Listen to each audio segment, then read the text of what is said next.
yes, I want to leave you with a little message today. But I can't do all by myself. I will ask my son from Canada. And many of you know he has a program on the television, Shakti Sunday, Shakti Friday. He is here with us. Anthony, please come up. Brothers and sisters, please be patient and listen to Mr. Anthony. He gives a lovely couple. You got to do everything I know.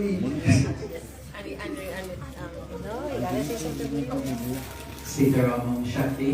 Om Shakti. When I say Om Shakti, you say Para Shakti. Om Shakti. Para Shakti. Om Shakti. Para Shakti. Louder. Om Shakti. Para Shakti. Nice. When you come to such a source of spiritual energy, such a divine place, that's the type of energy we always have to bring. So I want to begin by saying once again, Sitaram, Vanakkam, and blessings to each and every one of you. It is my distinct honor to be here among all of you for the 15th annual puja of the 𝐓𝐡𝐞 𝐏𝐚𝐿 Mandir.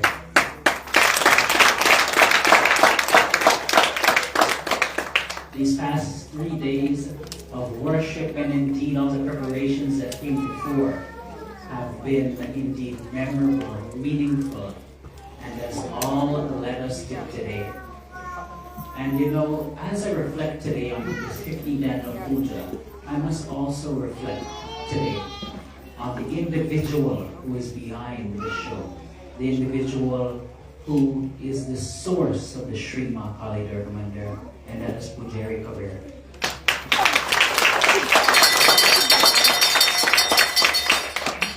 There are so many temples in this world today, so many temples that open and only last a few months and close down. But he has stood here for the past 15 years, has undergone pain, struggle, stresses many could not endure to do what he has done today. And let us give him a round of applause for that. You know, in the world today, when you hold positions of leadership, so many people want to hold the same position as you. They want to hold that same position. They want to take your place. But little do they know the struggle you have to endure. And you know, when I first met Pujari, you know, he told me, hey, the struggles that he faced in creating this temple. He told me the opposition that he faced in creating this temple, and how much pain and suffering he had to endure. But he did it out of love for Devi.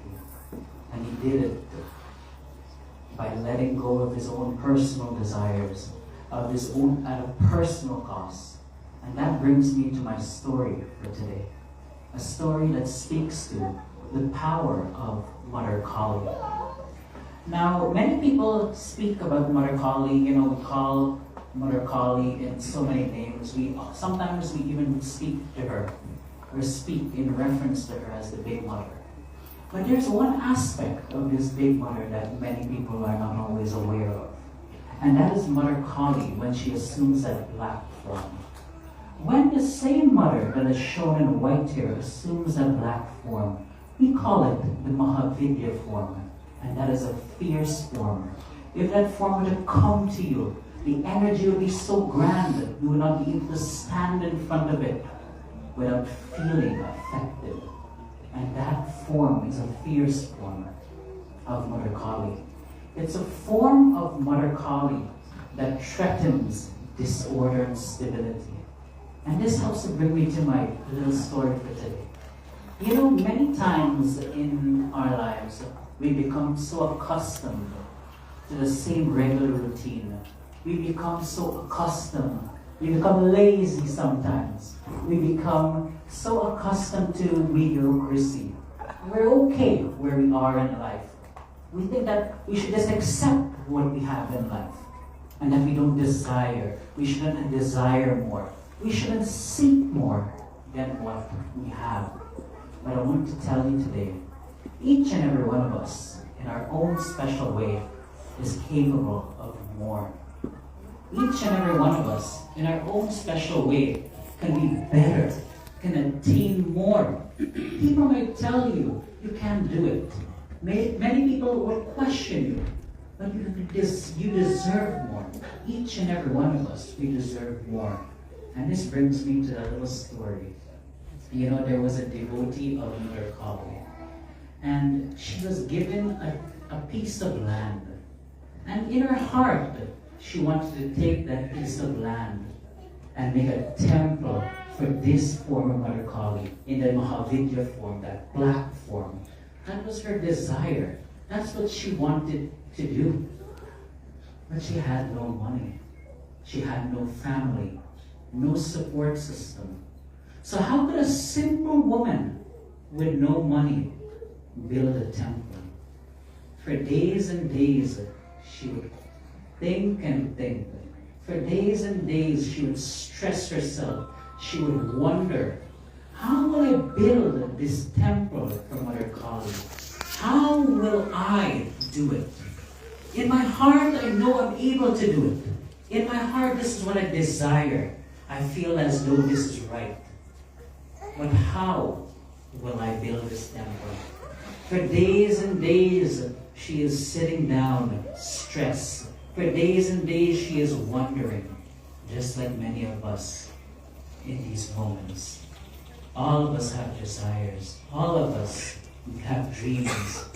And for days and nights that people do not see, don't we wonder? We wonder, how will we achieve it? We wonder, how will we attain it? How will we get to the next stage of life? So one day this woman, she is on the banks of the Ganga, and she was sitting down, stressed, thinking, how will she build this temple for Mother Kali? And as she's just thinking and thinking, her hands pass over her ears, and she holds her ears, and she notices that she has two fancy earrings, the only precious possession of hers. So she removes these precious earrings, and she says, why do I even have this? What use does this bring me in life? It's shiny, it's illustrious, but it has no value to me. So she holds the two precious earrings in her hand, and she says, I'm going to let this go.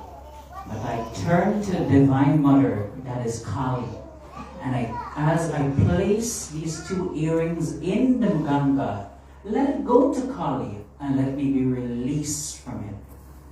And she takes her earrings, the only thing she has in material form, she places it in the Ganga.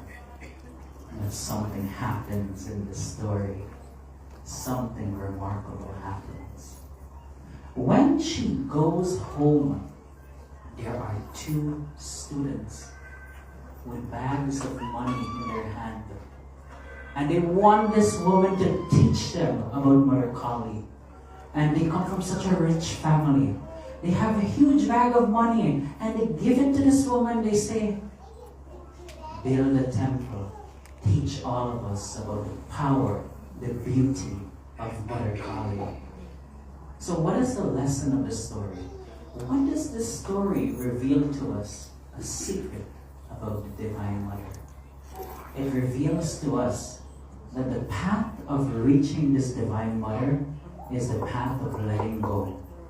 Letting go of all the things that don't bring you any use value. Letting go of everything that's holding you back. All the baggage of your life.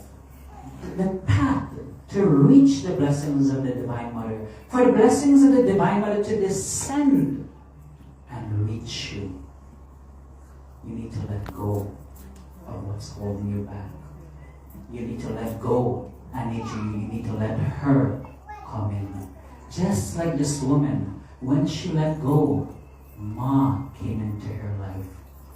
Today I want to tell you a very simple message, leave you with a simple message. Let go of what's holding you back from those blessings. Let go of what happened in the past and let the Divine Deity come into your life.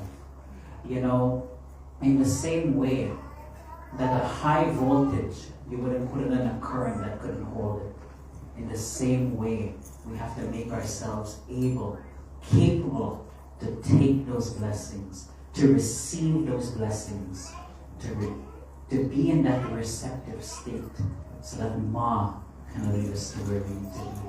Prem sa bolo Mahakali Mata Ki! Jai.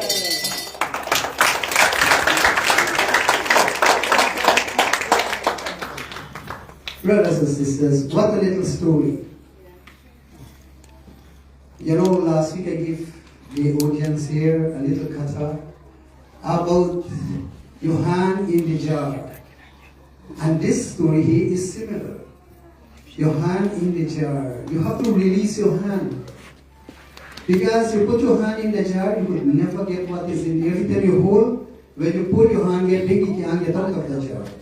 So you have to release what is in that jar. So many of us wants to hold on everything. And by holding on, we end up getting nothing. We will end up in prison. Imagine a man was stealing and they caught him with the hand in the jar. That is the story. So brothers and sisters, please give Anthony a round of applause. Good job, babe.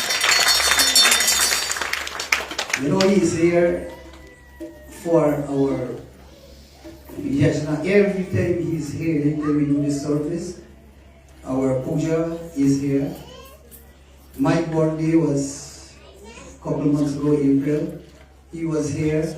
He usually come and ask time for his own personal puja. You know, you just have to make sacrifice to get what you want in life. It doesn't come easy. You know, I always teach people, in anything what you do, you must be the best. Anything, you must be the best. If you're a member for this mandir, or any mandir, try to be the best member. If you're a member for your home, try to be the best member of your home. If you have siblings, brothers, sisters, try to be the best brothers and sisters. As long as you do your part, brothers and sisters, you don't care what the other part. They are good. As long as you try. If you're in a class, going to school and in a class, try to be the best student. If you're a husband, try to be the best husband. If you're a wife, do the same thing. When you give, what you give, you will receive the same, brothers and sisters. So you give good, you will get back, you will receive good. So whatsoever you plant, whatsoever you sow, is that what you will reap. So brothers and sisters, I don't want you to check out her whatsoever. But like by this kid here with me a long time, and he advertised when he was on the ear all the time. Advertised this mandir, and I always say, every time I hear about this mandir, I say, God was blessing. God was blessing. Without knowing me, he was advertising this mandir. I never asked for money or so forth. Just do it voluntarily. So brothers and sisters, this is true life. You have to do these things in life. Don't look for a couple of dollars. It doesn't pay. You lose. When you do it for free, it pays more. But you may want to see the payment in front of you. But no, it will come in a different way. Like that lady looks her jewel in the water, and what he get? You see where he come from? God will send to you. When you help, what God usually do? Help you back in many different ways. So believe in God. God is everything. God will always be for you. But first thing, your heart must clean for others. Heart must be clean for others. So brothers and sisters, we will start Mahavidya Puja now, and I ask that you pray. And I always